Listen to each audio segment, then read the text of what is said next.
Hello दोस्तों, मैं हूं Richa Pandey and welcome back to my channel legal scanning. यहाँ पे हम करेंगे कुछ इम्पॉर्टेंट लैंडमार्क जजमेंट जो है उनका केस एनालिसिस। ठीक है, क्योंकि वो सारे जो लैंडमार्क जजमेंट जो कि इस सेशन में आएगा वो बहुत ही इम्पॉर्टेंट होने वाला है आपके एग्जाम्स के पर्सपेक्टिव से। चाहे वो आपका जुडिशरी का एग्जाम हो, एंट्रेंस एग्जाम हो, कोई भी लॉ से रिलेटेड, या फिर आपका सेमेस्टर एग्जाम्स हो, सब में ये जो इम्पॉर्टेंट जो केसेस मैं लेके आऊँगी आपके लिए इन सेशंस में वो बहुत ही इम्पॉर्टेंट होने वाले हैं। ठीक है, तो अभी हम जो कर रहे हैं वो है इंडियन पीनल कोड 1860 का right of private defence of body and property. ये एक टॉपिक है, इसके अंदर जो भी लैंडमार्क जजमेंट है या फिर इंपॉर्टेंट केसेस हैं वो मैं इन सेशंस में कवर करने वाली हूँ आप सबके लिए। तो कोई भी एग्जाम हो आप यहाँ पे आके देख सकते हैं और इसमें आपको वो जो इम्पोर्टेंट केसेस होंगे वो मिल जाएंगे। ठीक है, तो आज एक बहुत ही इंपॉर्टेंट लैंडमार्क जजमेंट है, वो भी right of private defence of body and property का, बहुत ही इंपॉर्टेंट है। तो चलिए करते हैं आज की वीडियो को स्टार्ट और देखते हैं कि आखिरकार वो कौन सा केस है। उससे पहले right of private defence of body and property किस सेक्शन में फॉल करती है मैंने आपको बताया है पिछले अपने वीडियोस में। तो वो फॉल करती है 96 से लेकर 106 ऑफ आईपीसी के अंदर। ये तो आपको पता ही होगा, है ना। तो चलिए बढ़ते हैं आगे और देखते हैं वो कौन सा इंपॉर्टेंट केस है। तो वो है Dev Naren versus state of UP 1973 supreme court. तो ये जो केस है मैं आपको बता दूं गाइस, बहुत ही इंपॉर्टेंट है। Right of private defence of body and property का सेक्शन, किस सेक्शन में आपको ये जो केस है देखने को मिलेगा, ये 97 जो सेक्शन है, ठीक है, उसके अंदर ये काफ़ी इंपॉर्टेंट केस है जो कि हम इस सेशन में अपने इस वीडियो में कवर करने वाले हैं। तो जैसे कि मैं आपको बताती हूँ कि कोई भी जो जजमेंट होता है उस वहाँ तक पहुँचने से पहले हम क्या करते हैं, हम करते हैं यूं कि उनके फैक्ट्स के बारे में जान लेते हैं, है ना, कि आखिरकार स्टोरी क्या होती है। क्योंकि अगर आप एक बार फैक्ट्स जान लिए, एक बार आपको फैक्ट्स इजीली समझ में आ गए, तो आपको जजमेंट जो होता है वो भी समझ में आ जाएगा। क्योंकि अगर आपको स्टोरी पता होगी तो उसके आगे का तो पता ही चल जाएगा, है ना, कि आखिरकार जो कोर्ट्स है या फिर जजेस ने क्या हेल्ड किया। ठीक है, तो चलिए फटाफट फैक्ट्स के बारे में हम इस केस के जान लेते हैं। तो देखिए इस केस में क्या हुआ, ए जो है वो है कौन, वो है कंप्लेनेंट। ठीक है, वो है क्या हमारा कंप्लेनेंट। बी क्या है यहाँ पे, बी है अपीलेंट। ठीक है, वो है अपीलेंट। अब क्या होता है, इनके बीच में एक लैंड डिस्प्यूट होता है। ठीक है, अब इसी पे सारा लड़ाई झगड़ा है। ठीक, कंप्लेनेंट की साइड से भी, अपीलेंट के भी साइड से भी। ठीक है, तो देखिए तो राम प्रताप सिंह एक होते हैं और एक होते हैं शिव राम यादव। ठीक है, अब राम प्रताप सिंह असॉल्ट किए जाते हैं शिव राम यादव जो है उनके द्वारा। ठीक है, अब जो राम प्रताप सिंह है वो है डिसीज। ठीक, इतनी बात समझ में आ गई। देखिए फिर क्या होता है, जो राम प्रताप सिंह होते हैं वो जाते हैं अपने घर, सीधे जाते हैं वहां पे और अपने भाई को बताते हैं इस इंसिडेंट के बारे में जो भी हुआ। भाई क्या करते हैं, वो कुछ और लोगों को लाते हैं अपने साथ और चल बढ़ते हैं किसके, अपीलेंट के गांव की तरफ। और ये जो इंसिडेंट हुआ था पहला वाला, वो कहाँ पे हुआ था, कहाँ पे हुआ था, वो हैदरपुर। ठीक है, हैदरपुर एक गांव है, वहां पे ये उसके पास में ये इंसिडेंट हुआ था। ठीक, बढ़ते हैं आगे, सब लोग जाते हैं कहाँ पे, अपीलेंट के गांव के साइड में। जैसे ही वो एक गांव के पास में पहुंचते हैं, क्या नाम है उसका, उसका नाम है हर बसरपुर। ठीक, यहाँ जैसे ही पहुंचते हैं तो अपीलेंट के जो साइड वाले लोग होते हैं सारे, वो छुपे हुए रहते हैं और जैसे ही ये इस गांव के पास में पहुंचते हैं वो अचानक से निकलते हैं और कर देते हैं एक दूसरे के ऊपर अटैक। ठीक है, किसके ऊपर, कंप्लेनेंट के साइड वाले जो आए होते हैं उनके ऊपर करते हैं अटैक। दोनों में अपने अपने वेपन से, चाहे जो भी वेपन हो आपका, स्पीयर हो गया, ठीक है, लाठी हो गई या फिर गन हो गया, जो भी उन्हें मिलता है उनके साथ वो क्या करते हैं, आपस में दोनों में लड़ाई होती रहती है। ठीक, इतना फैक्ट समझ में आ गया।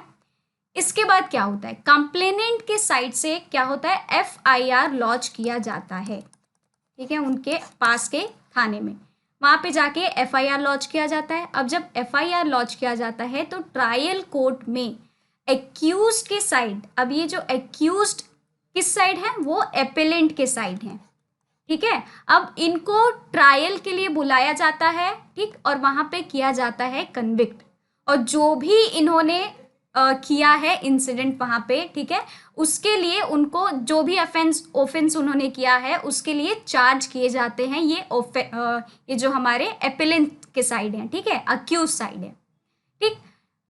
ट्रायल कोर्ट क्या करती है, इन अक्यूज को वो क्या करती है, अक्विट कर देती है, ठीक है, और वो कहती है कि क्योंकि उन्होंने अपना राइट ऑफ प्राइवेट डिफेंस जो है वो एक्सरसाइज किया है, ठीक, इसीलिए अक्यूज को क्या कर देती है, वो अक्विट कर देती है, ठीक। ये केस आगे बढ़ता है, जाता है हाई कोर्ट में, ठीक, हाई कोर्ट में जाता है, इलाहाबाद हाई कोर्ट में। तो इलाहाबाद हाई कोर्ट का कंटेंशन आता है और उन्होंने क्या किया, उस डिसीजन को, किसके डिसीजन को, ट्रायल कोर्ट के डिसीजन को उन्होंने कर दिया अपहेल्ड, ठीक है। अब अपहेल्ड कर दिया इसको, और वो कहते हैं कि आपके पास right of private defence of body and property है, देख भाई हम मना नहीं कर रहे हैं, लेकिन जो लास्ट इंजरी देव नरेन द्वारा पहुंचाई गई, किसको पहुंचाई गई, चंद्रदामा को, ठीक है, वो किसके साइड थे, कंप्लेनेंट के साइड थे। अपेलेंट कौन है यहाँ पे, हमारा जो देव नारायण है ना, वो है, वो ये अक्यूज्ड है ना। तो इनके द्वारा जो लास्ट इंजरी पहुंचाई गई कंप्लेनेंट को, वो जो थी वो काफ़ी ग्रीवियस थी, ठीक। और उन्होंने क्या किया, स्पीयर से किसको मारा, स्पीयर से मारा उन्होंने चंद्रदामा के चेस्ट पर, और जो चंद्रदामा थे उन्होंने लाठी से मारा, हमारे एक्यूज जो देव नारायण है उनके सर पे मारा, ठीक। तो सारा खेल यहीं पे है, तो आपको यहाँ पे बहुत ही ज़्यादा माइन्यूट ऑब्जर्वेशन रखना पड़ेगा, ठीक है।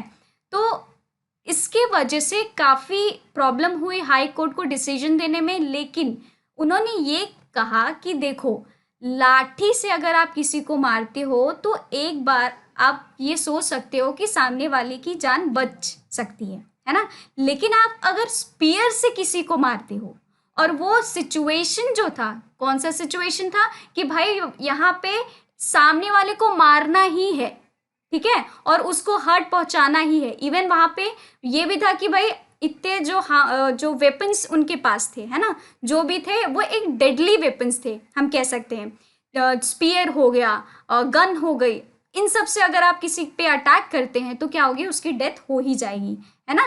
तो हाई कोर्ट क्या कहती है इस पे कि जो आप स्पीयर से आप जो मार रहे हैं, ठीक है, उससे क्या होगी, सामने वाले की डेथ हो ही जाएगी, क्योंकि उसका जो फोर्स होगा वो काफ़ी ज़्यादा क्या होगा, तेज़ होगा, है ना, उसका जो डिग्री होगा वो काफ़ी ज़्यादा तेज़ होगी।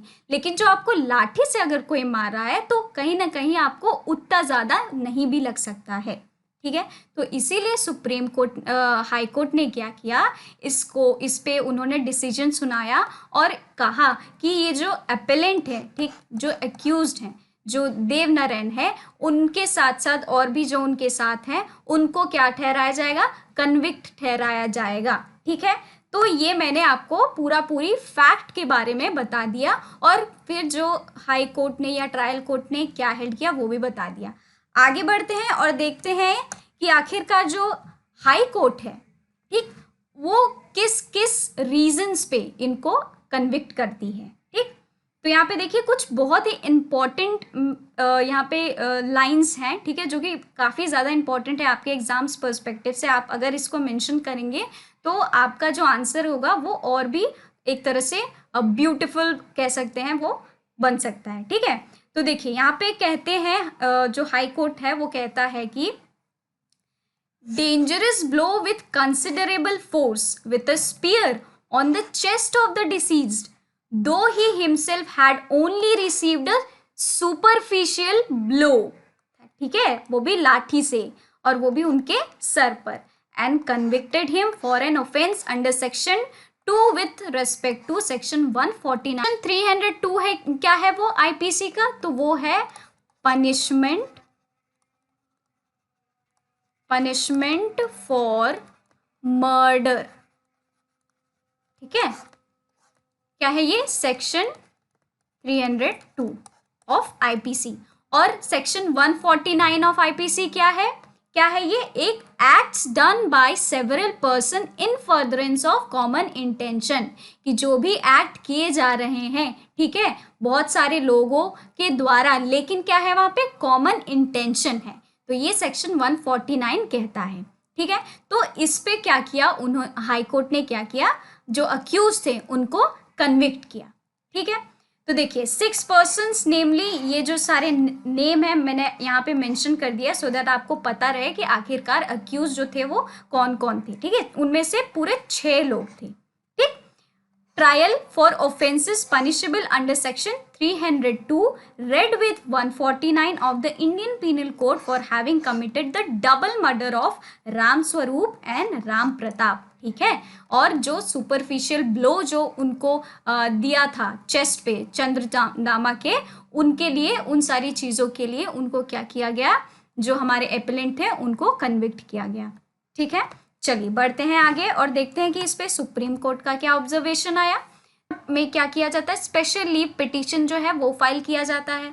तो स्पेशल लीव पिटीशन फाइल होने के बाद क्या होता है, सुप्रीम कोर्ट क्या हेल्ड करती है इस केस में, कि जो भी ऑब्जर्वेशंस होते हैं हाई कोर्ट के, हाई कोर्ट ने क्या किया था, हाई कोर्ट ने कन्विक्ट कर दिया था, है ना, डिसीज को, तो वो क्या कहते हैं कि जो हमारे कन्विक्ट हैं, ठीक है, या फिर जो एक्यूज्ड हैं, वो उन्होंने अपनी राइट ऑफ प्राइवेट जो डिफेंस होती है वो एक्सीड नहीं की थी।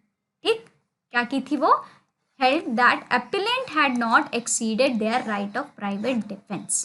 ठीक है, तो ये सुप्रीम कोर्ट का क्या आया, जजमेंट आया।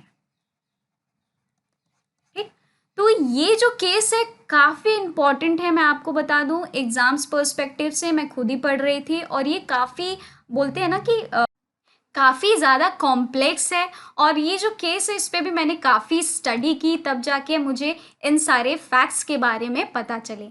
आई होप आपको फैक्ट्स जो हैं वो क्लियर हो गए होंगे। अलग अलग कोर्ट के यहाँ पे 3 कोर्ट्स के क्या आते हैं, डिसीजंस आते हैं। ठीक है, पहला किसका आता है, पहला आता है ट्रायल कोर्ट का। ठीक, दूसरा किसका आता है, हाई कोर्ट का। ठीक है, तीसरा किसका आता है, हमारे सुप्रीम कोर्ट का। तो 3 कोर्ट्स के बताइए आप यहाँ पे डिसीजंस आते हैं। ठीक, आई होप आपको इस केस के फैक्ट्स के बारे में पता चल गया हो, अलग अलग कोर्ट ने क्या हेल्ड किया उसके बारे में भी पता समझ में आ गया होगा, और आपको कहीं ना कहीं जो इसका क्रक्स मैटर है वो मिल गया होगा, है ना। तो ऐसे वीडियोस के लिए प्लीज़ मेरा चैनल जो है लीगल स्कैनिंग, प्लीज़ आप उसे सब्सक्राइब करिए, लाइक करिए और कमेंट करिए कि आखिरकार आपको ये जो केस है वो कैसा लगा, और कौन सा केस जो है important right of private defence of body and property पे वो आपको मिल रहा है जो कि इम्पॉर्टेंट होगा। ठीक है, तो आप कमेंट डाउन करिए, मैं आपके लिए ज़रूर उस पर वीडियो बनाऊँगी, और इससे क्या होता है कि मोटिवेशन मुझे भी मिलता रहेगा, और मुझे भी लगेगा कि आप तक मेरी जो वीडियो है वो पहुंच रही है और हेल्पफुल है।